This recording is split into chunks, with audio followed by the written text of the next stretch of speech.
Good morning. I want to speak to you about God has not given us a spirit of fear, but a spirit of love and of power and of no, a spirit of power and of love and of sound mind. And I want to talk to about how do you make a way out of no way when you have millions of people who are feeling powerless and many people have lost their jobs. I was reading a guy named Chase, and he lost his job, and he was evicted before the restrictions. He's sleeping in his truck, and then his truck was hit by a hit and run driver, and that limited his ability to go around and to find employment. He was sleeping in his truck. And he said something that grabbed me. He said, "This is a new place for me, a new experience. Standing at the end of a ramp off the expressway with a sign, 'I am hungry. Will you help me?' This is a new experience." Wow. Wow. How do you make a way out of no way when you're in that kind of situation? And so I want to talk to you about a period that had to be the lowest, I think, really in terms of things happening. This is one of the lowest periods in my life. When I lost a home, the first one that I bought from my mother because I didn't do a title search. And we had to go back to the roach infested house that I moved mama out of. And when you say, well, what do you do? I remember my mother saying, boy, unload that truck, take that furniture in the house, keep your head up. We still have each other. And so here I am back in this roach infested house. But let me share with you why in less than 30 days, I was able to get another one. John Leslie, come here, please. Yes. And I'm going to tell you what happened for me. Now, just thinking about it just gives me the heebie-jeebies, all right? So here I was and on rock bottom. Didn't do a title search for the house that I bought from my mother. The house went into foreclosure. We had to move back. And I'm feeling humiliated and shame and guilt, and had my head down crying. And mama said, boy, hold your head up. And she put her hand under my head. Hold your head up. Put her hand under my chin. And take that furniture in the house. We have nothing to be ashamed of. I felt so proud, first of all, to move her out of this roach-infested house. That, you know, roaches that when you turn the light on in the kitchen, they start scattering, running. He's here, you know, let's hide before they go get some black flag or something, all right? Okay, so I was living in Ohio. So I came back home to get my mother home. And I was going to be in the back, and mama would have the master bedroom. It was a very large place, and we were very comfortable, but we had to get out and go back to the house that I moved her out of. So which meant I had to live in the roach infested house. And I said, Mama, these roaches, they're getting on my last nerve. She said, boy, you were raised with roaches. Shut up and flick them off. But you know what? Now, there are things that motivate different people. This guy that I'm telling you about, let me tell you something. Brother, I hope you're listening to me this morning. I have a solution for you. How do you make a way out of no way? I want you to write this down. Choose your hard. Life is hard. And you can choose to stay where you are, And that's hard. Trying to survive living in your truck, trying to keep your esteem up, standing with a sign that's saying, I'm hungry, and how people come by looking at you and laughing at you and passing you by and don't let you register in their eyes and you feel invisible. That's hard. But there's another hard. And that hard that you can choose is to go into action, is to find something somewhere that you can earn some money from. And that's what I had to do. And let me tell you what motivated me. Did I tell you that I hate rats? I love Mickey Mouse, but I hate rats. Okay, so the first night I stayed in the house with Mama, I could hear rats in the wall, and they're in there talking. And came back in. They'd have broke up our bid whist game. We can't even play cards anymore during the day out front. I'm hearing rats. It gives me the creeps to hear rats in a wall. I'd never heard that. It will give me the creep. I couldn't sleep that night. They're back there talking and playing cards and cussing too. Rats cuss, you know, because sometimes the roaches eat their food. I'm laughing now for that night. That first night that I stayed, I could, you know what? Mama, she never told me about that. But maybe she couldn't hear. Mama's in her 80s. Maybe she couldn't hear the rats, but I could hear them real good in the wall. They gave me the creeps, and I got motivated. See, I had a choice. I could do hard. I could listen and cringe and say, I hate these rats, and I can't stand it, and be up all night with my eyes open or one eye closed, hoping that one of them don't come out and bite me and give me rabies. Or I could come up with some ideas and go into action and start working and being relentless. I didn't have time to be in fear. I didn't have time to feel sorry for myself. I didn't have the luxury of being depressed. Oh no, I was determined to get away from those rats who I don't like. Did I tell you I don't like rats? Absolutely. Tyrone, you're not kin to any rats, are you? No, okay. Tyrone he says, no. You don't know Tyrone? Don't worry about it. So anyhow, I started working. I started reading books. I started reading 4 to 5 books.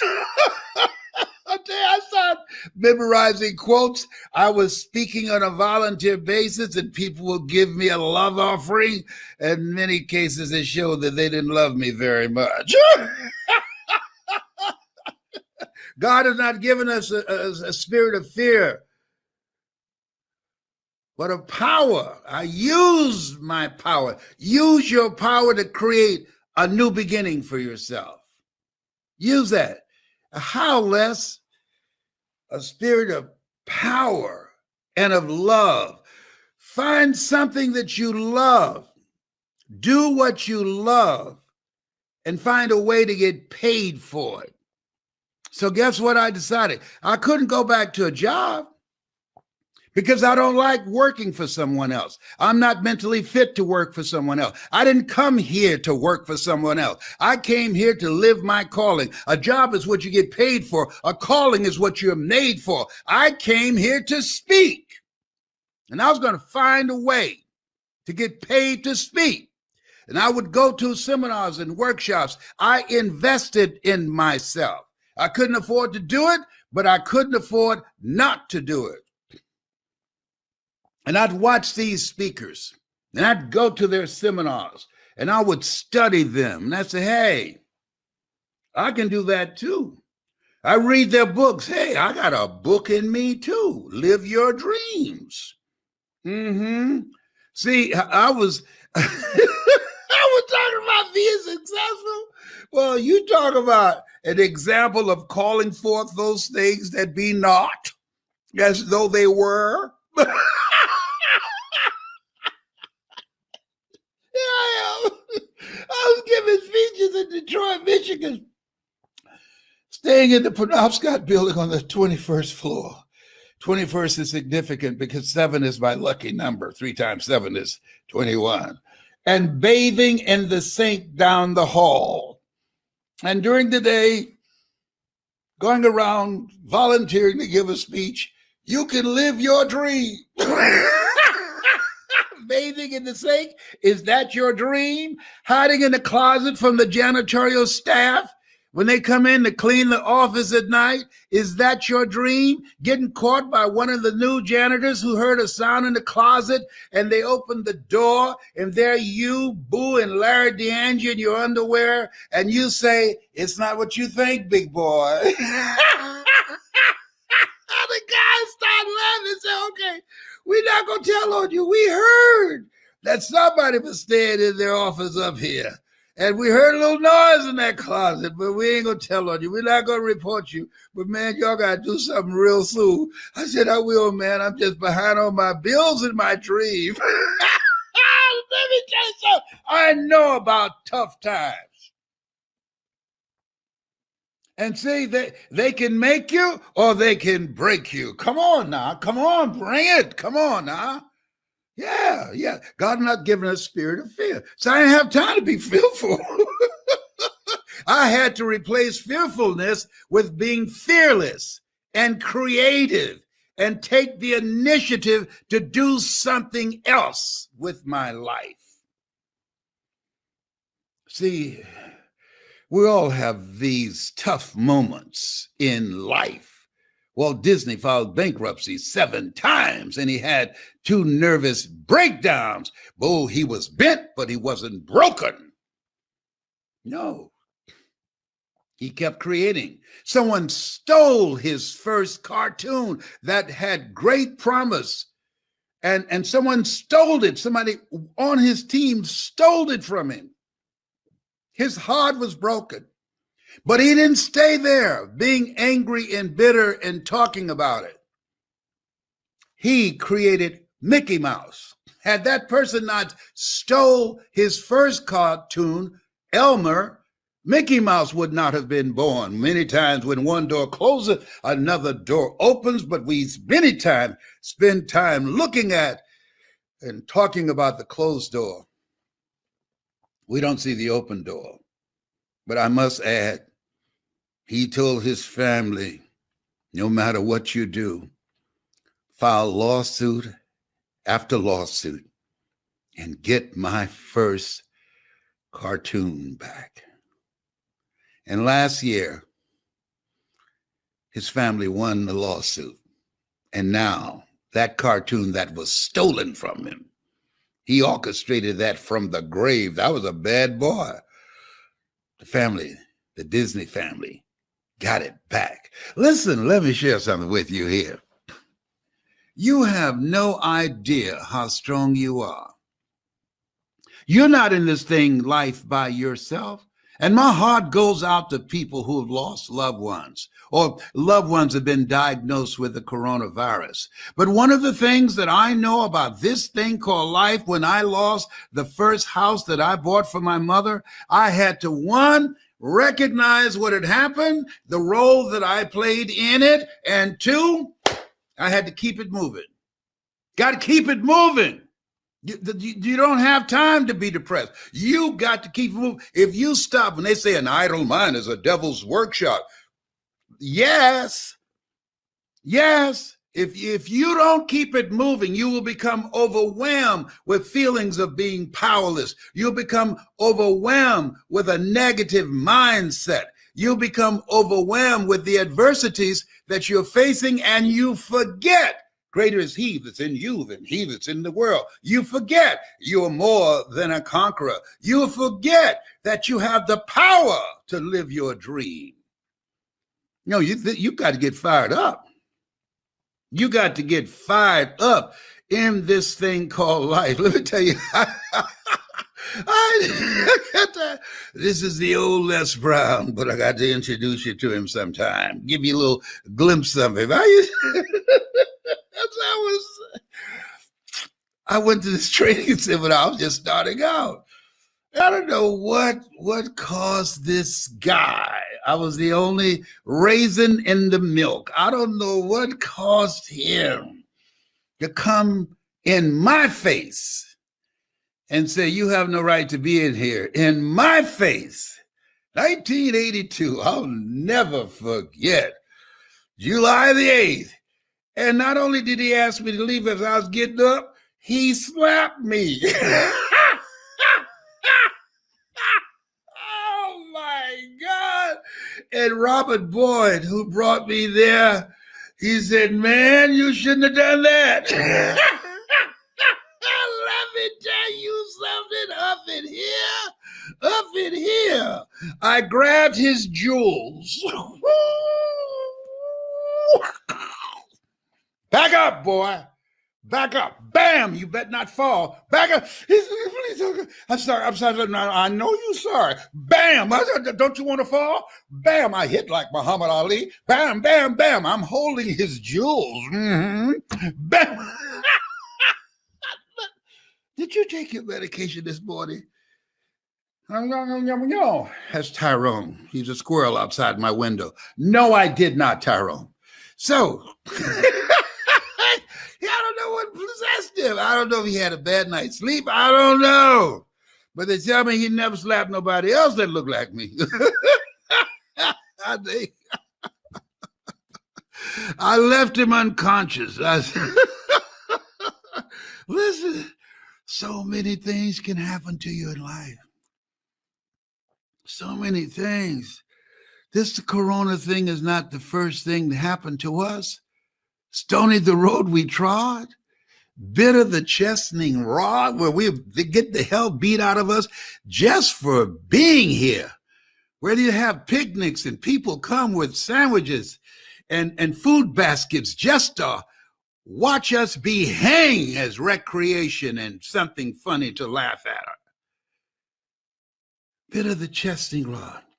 Felt in the days when hope, unborn, wow, had died.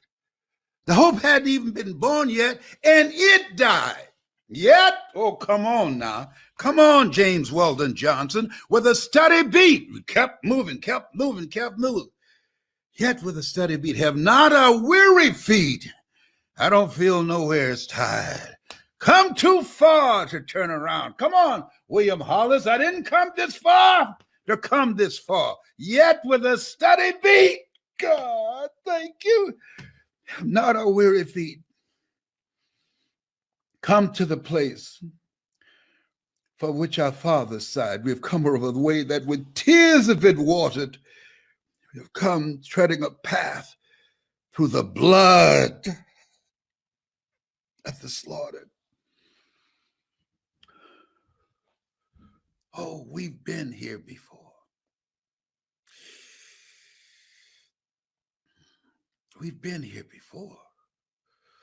We are the children, the ones that would not die. When we hear these words, you are more than a conqueror, those were for us. Why? Because we're still here. The fact that we still have our mind, after going through the worst form of man's inhumanity to man in the history of the world, we are still here. Oh, wow.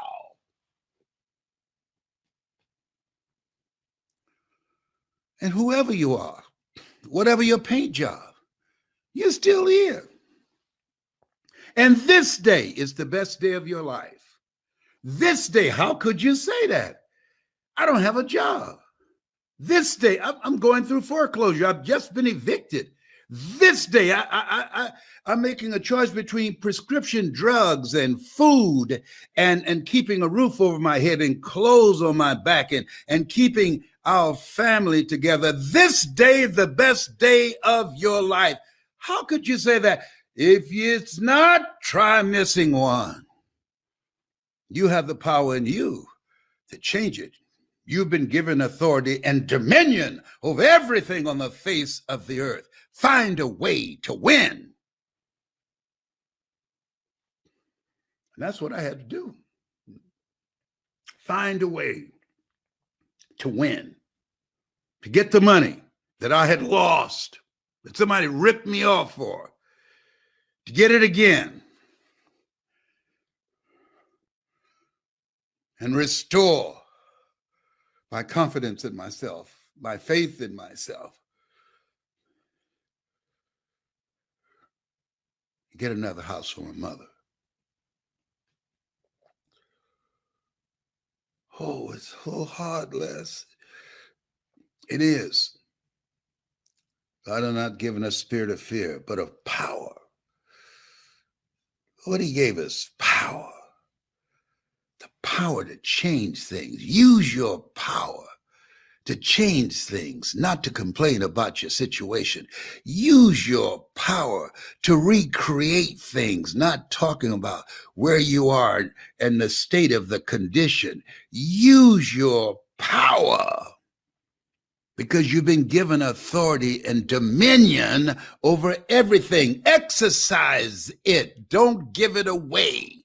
Don't allow depression to exercise authority and dominion over you. Don't allow sadness and loneliness and feeling sorry for yourself to exercise authority and dominion over you.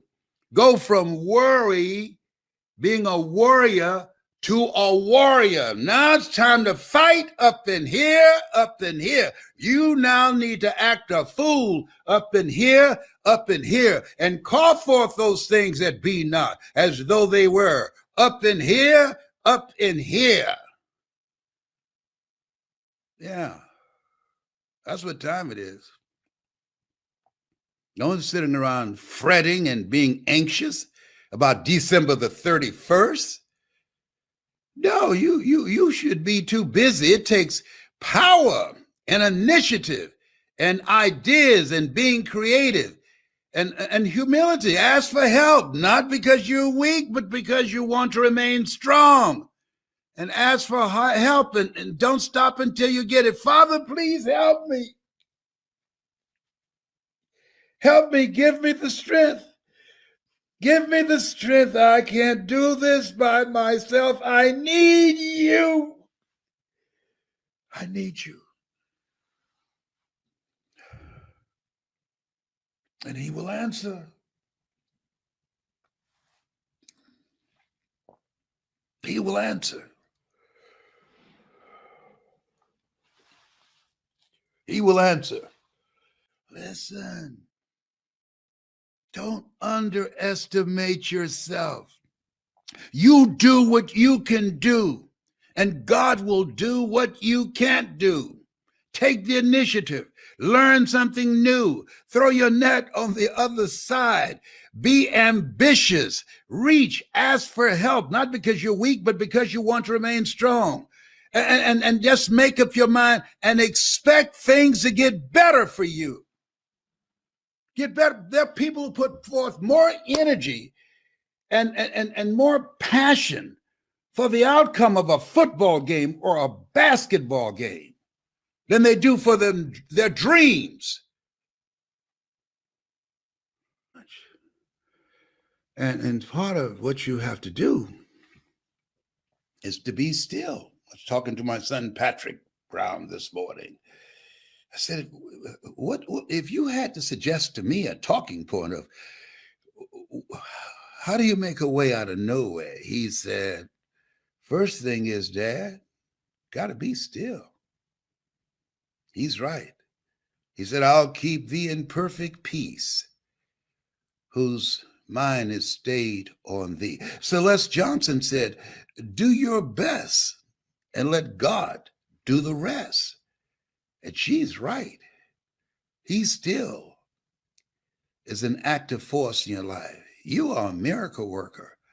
Well, how can I create miracles in my life? How could you say that to me and I have nothing? Don't say that. Don't say that. People who don't have nothing are in the cemetery. Don't say that. Shh. You have miracle working power in you. Here's how you activate them. I read this. It said, miracles start to happen when you give as much energy to your dreams as you do to your fears. Wow. Oh, that'll preach. Miracles happen when you give as much energy to your dreams. A dream of having another house, a dream of having the ability to come back, a dream of picking up the pieces and starting all over again. The dream of if you get knocked down in life, try and land on your back, because if you can look up, you can get up. A dream that when a doctor looks at you and said you're terminal and you say, no, you determine the diagnosis. God determines the prognosis. The dream that this has not come to stay, it has come to pass. Oh, when you give as much time and energy to your dream, to this new vision of yourself, I'll give you all your eyes can see. When you give as much time and energy to what you see, as Flip Wilson used to say, what you see is what you get. Come on now. If you do that, give as much time and energy to your dream as you do to your fears, that creates the opening for miracles to show up in your life. For God to come on the playing field and do the greater work. Miracles is things that God do for you, as you, through you, and you know it's not you. And you can say, look at God. Look at God. Yes, that's my story, and I'm sticking to it. Oh, behave. Would you end it here? Yes. Listen, I got here by following that. God has given you a spirit of power, the power to make a decision, and the power to decide to do something that you love and love what you do and find a way to monetize it. And of sound mind, something that will strengthen your mind. So I chose to speak. Reverend Ike used to say something I thought it was so heartless. He said, the best thing to do for the poor is not be one of them. I said, well, that's funny and that's cruel. He was right. Because if you're one of them, if you're poor, if you don't have nothing, you can't do nothing for them or yourself. But on the other hand, if you're not poor, if you got some moolah, if you got resources, if you got some knowledge and some learning, now, rather than trying to push them out, you can pull them out. Oh, come on now. Come on. I thought you say you about to wind this thing up. I thought you say you about to land this plane. Can you hear, brother? Up in here, up in here. A guy was casting aspersions on me named, I'm not going to tell you his name, was Sam Crawley. Guy did an interview with him, helping out his podcast. And he was trying to get a guy as a customer. Don't ever do this. And the guy said, well, I've got a coach. And he said, well, look here, man, I hope that you don't have a coach like many of these people out here, that washed up dude named Les Brown that used to be a disc jockey in Columbus, Ohio. And the guy said, I have a coach, and he used to be a disc jockey. He didn't mention Columbus, Ohio. Sam didn't know. He was talking about me. Sam lured him with some program that he was going to do and help him make over $1 million speaking. But he made a mistake. He borrowed somebody's brand new car and took a picture in front of the car, in front of in front of a donut place. You know, the Dunkin' Donuts. He took a picture in front of Dunkin' Donuts. If you got it like that, you would take a picture in front of your house. And he said, "Isn't this weird? Isn't this weird?" And why does he have to call Les Brown washed up disc jockey, recognized in the industry as a legend? Why, why does he have to cast aspersions on his character and call him an old, washed up disc jockey and speaker? He said something was wrong with that. I smell a rat up in here. And so Sam said, "You ready to sign up?" He said, "No, I've already been trained how to be a speaker from this washed up guy that I met in Columbus. I was thinking about if you can help me make $1 million as a speaker, why did you take a picture in front of Dunkin' Donuts? Why didn't you take a picture in front of your mansion?" He said,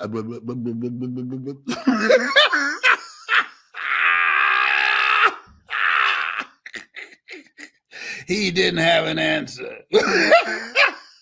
Oh, my Lord. You can't make this stuff up. What a mighty God we serve. What a mighty God we serve. Angels stand before him. Heaven and earth adore him. What a mighty God we serve.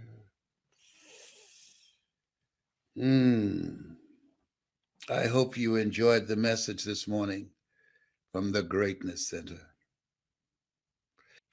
That's my story, and I'm sticking to it. Bye for now. I hope I brought a smile to your Sunday morning. Now you can go and have church, okay?